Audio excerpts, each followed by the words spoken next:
السلام علیکم ورحمۃ اللہ وبرکاتہ۔ محترم ناظرین، ہمارے یوٹیوب چینل اسلامک فیکٹس میں آپ کا استقبال ہے دل کی گہرائیوں کے ساتھ، جس میں آپ حضرات کو اسلام کی بہت ساری اہم معلومات پہنچائی جائیں گی۔ امید ہے کہ آپ اس کو سنیں گے اور خود عمل کریں گے اور دوسروں تک پہنچائیں گے۔ فیکٹ نمبر 1، اسلام میں باوضو سونے سے متعلق کیا فضیلت آئی ہے؟ بخاری شریف کی حدیث ہے، کتاب الوضو میں حضرت براء ابن عازب رضی اللہ تعالیٰ عنہ فرماتے ہیں، قال للنبی صلی اللہ علیہ وسلم اذا اتیت مضجعک فتوضأ وضوءک للصلاۃ، کہ جب تو اپنے بستر پر آئے تو نماز کی طرح وضو کر لے۔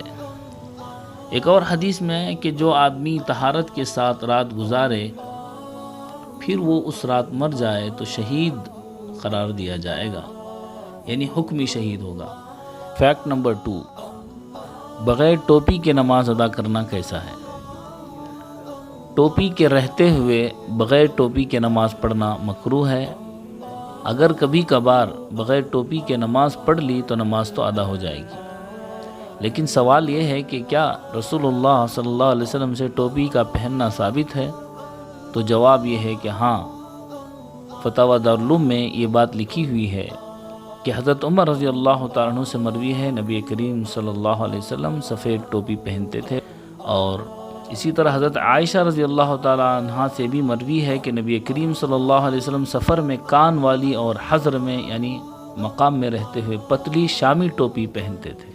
اسی طرح بخاری شریف کی حدیث ہے کہ جس میں نبی پاک صلی اللہ علیہ وسلم نے حاجی کے لیے احرام کی حالت میں ہونے والے کے لیے احرام میں ٹوپی سے منع فرمایا۔ قال رسول اللہ صلی اللہ علیہ وسلم لا يلبس القمیص ولا العمائم ولا السراویلات ولا البرانس، بخاری شریف جلد نمبر 1 صفحہ نمبر 209۔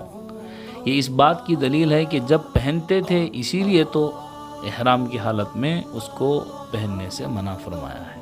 فیکٹ نمبر 3، قرآن کریم کی تعریف کیا ہے؟ قرآن مجید اللہ رب العالمین کا معجزانہ کلام ہے جو رسول اکرم صلی اللہ علیہ وسلم پر حضرت جبرائیل علیہ الصلاۃ والتسلیم کے واسطے سے نازل ہوا، جو مصاحف میں لکھا ہوا ہے اور تواتر کے ساتھ، یعنی ایک بڑی جماعت پے در پہ، ایک بہت بڑی جماعت اس قرآن کریم کو نقل کرتی ہوئی آ رہی ہے۔ ایسی بڑی جماعت کہ جس کا جھٹلانا، جن لوگوں کا جھٹلانا بہت مشکل ہے، یعنی بہت سارے لوگ مل کر اس قرآن کریم کو ایسے ہی نقل کرتے آ رہے ہیں اور اس میں غلطی کا امکان بالکل نہیں ہے، جس کا آغاز یعنی جس کی شروعات سورہ فاتحہ سے اور اس کا اختتام یعنی ختم سورۃ الناس پر ہوتا ہے۔ قرآن کریم کو بہت سے ناموں سے تعبیر کیا جاتا ہے، جس میں چند نام یہ ہیں: الکتاب، الفرقان، التنزیل، الذکر، النور، الہدیٰ، الرحمہ، احسن الحدیث، الوحی، الروح، المبین، المجید، الحق۔ فیکٹ نمبر 4، ہیئر اسٹائل یعنی کہ بالوں کو رکھنے کا سنت طریقہ کیا ہے؟ نبی کریم صلی اللہ علیہ وسلم سے بال کانوں تک رکھنے اور کانوں کے درمیان تک اور کبھی کانوں کی لو تک رکھنے کا سنت طریقہ احادیث میں ثابت ہے، اور نبی کریم صلی اللہ علیہ وسلم نے حج کے مہینوں میں بال سارے نکالے بھی ہیں، یہ بھی ثابت ہے۔ اور نبی پاک صلی اللہ علیہ وسلم نے یہ بھی فرمایا کہ جو آدمی بال رکھے اس کا اکرام کرے، فَلْيُكْرِمْ شَعْرَهُ، یعنی اس میں تیل لگائے، اس کا کنگھا کرے اور پاک صاف رہے۔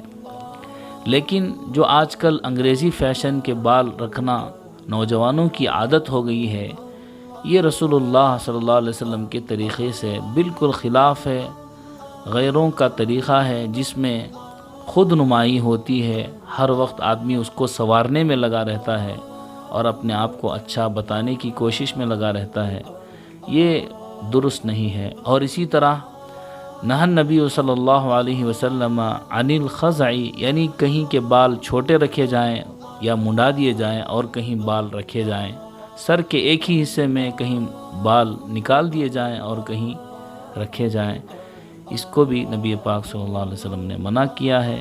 من تشبہ بقوم میں یہ بات داخل ہے کہ جو آدمی جس قوم کی مشابہت کرتا ہے وہ انہی میں سے ہے، چاہے وہ لباس میں کرے یا ان کے طریقے میں کرے۔ فیکٹ نمبر 5، کیا نفل نماز کی کوئی خاص تعداد منقول ہے؟ جی نہیں۔ تہجد کی نماز ہو یا اشراق کی نماز ہو یا چاشت کی نماز ہو یا اوابین کی، زیادہ سے زیادہ رکعات منقول ہے کہ اتنی پڑھ سکتے ہیں۔ اگر کوئی آدمی چاہے تو اس سے کم بھی پڑھ سکتا ہے۔ مثلا تہجد کی نماز ہے، نبی پاک صلی اللہ علیہ وسلم سے 12 رکعات بھی ثابت ہے اور اس سے کم بھی، یعنی 2 رکعات پڑھے یا 4 رکعات پڑھے یا 6 رکعات، جتنی طاقت ہے اتنی پڑھے، کوئی خاص تعداد کی اتنی ہی پڑھے، ایسا کچھ نہیں ہے۔ فیکٹ نمبر 6، پنجتن پاک کا کیا مطلب ہے اور کیوں کہا جاتا ہے؟ جواب یہ ہے کہ یہ بالکل ہی مشرکانہ اور کافرانہ نہایت ہی گندا عقیدہ ہے کہ رسول اللہ صلی اللہ علیہ وسلم اور حضرت علی اور حضرت فاطمہ اور حضرت حسن اور حضرت حسین کے علاوہ تمام دوسرے صحابہ کی پاکیزگی کی نفی کی گئی ہے، جیسا کہ فتاویٰ میں ذکر کیا گیا ہے۔ حالانکہ اہل سنت والجماعت کا عقیدہ ہے کہ تمام صحابہ پاکیزہ ہیں۔ اللہ کے نبی نے فرمایا کانوا خیر ھذہ الامہ، اور نبی پاک صلی اللہ علیہ وسلم نے فرمایا کہ خیر القرون قرنی، کہ سب سے بہترین زمانہ میرا زمانہ ہے۔ تو معلوم ہوا کہ صحابہ کے رہنے سے وہ زمانہ خیر کا ہوا ہے، اور اللہ رب العزت نے قرآن کریم میں وَكُلًّا وَعَدَ اللَّهُ الْحُسْنَى، کہ ہر ایک کو اللہ رب العزت نے جنتی کہا ہے۔ تو لہٰذا یہ پنجتن پاک کا عقیدہ بے بنیاد ہے اور باطل ہے، وہ من گھڑت ہے، اس میں کفر کی تشبیہ معلوم ہوتی ہے۔ لہٰذا ساری امت کو اس گندے عقیدے سے، اس غلط لفظ سے بچنا چاہیے، اور جس کسی کو معلوم ہو دوسروں کو بچانا چاہیے۔ فیکٹ نمبر 7، کیا جنات اور شیاطین انسان پر حاوی ہو سکتے ہیں؟ قرآن کریم میں اس کا ذکر ہے کہ اللہ رب العزت نے شیاطین کو یہ قدرت دی ہے کہ وہ انسان پر اثر انداز ہو سکتے ہیں، ان کا اثر، جنات کا اثر انسان پر ہو سکتا ہے، لیکن اس طرح کا عمل کر کے شیاطین کو اپنے بدن پر حاوی کرنا، کہ کچھ لوگ گندے اعمال کر کے، اس لیے کہ شیاطین کو گندگی پسند ہے، تو کوئی گندا عمل کر کے خون وغیرہ سے نجاست میں رہ کر، بغیر نہائے رہ کر، اس طرح کے گندے عمل کر کے شیطانوں کو اپنے قبضے میں لا کر ان سے کچھ اثرات کروانا، یہ بالکل ناجائز ہے، اور جادو وغیرہ کرنا یہ بھی بالکل ناجائز ہے۔ لیکن انسان پر جنات حاوی ہو سکتے ہیں، ہاں ان کا اثر ہو سکتا ہے، اس کا علاج نبی پاک صلی اللہ علیہ وسلم نے ہر طرح کے شر سے، جنات کے، اور اسی طرح جادو سے اور گندے عملیات سے، سورہ فلق اور سورہ ناس، جیسا کہ رسول اللہ صلی اللہ علیہ وسلم پر جادو کر دیا گیا تھا، تو اللہ کے نبی صلی اللہ علیہ وسلم کے لیے اللہ نے یہ 2 صورتیں نازل فرمائی، جس میں 11 آیتیں ہیں۔